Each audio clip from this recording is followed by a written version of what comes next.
Questo parco non porta un turista in più e porta prescrizioni, porta vincoli, porta un'ulteriore burocratizzazione di tutta la gestione di quest'area. Un'area che ha bisogno di essere libera da lacci e da ciodi, che ha bisogno di trovare la vocazione turistica in libertà.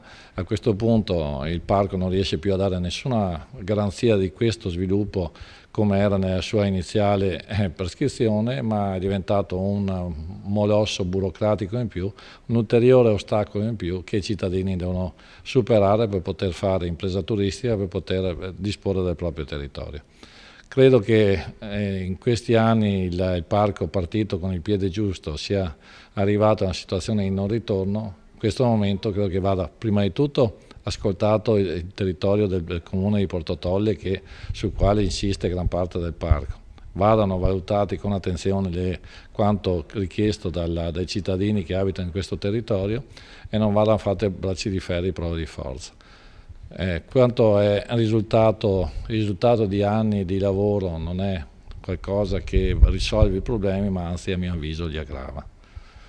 A questo punto io credo che sia meglio chiudere questa sfortunata parentesi del parco del Delta del Po e liberare quest'area da tutte queste ulteriori prescrizioni che questo piano prevede.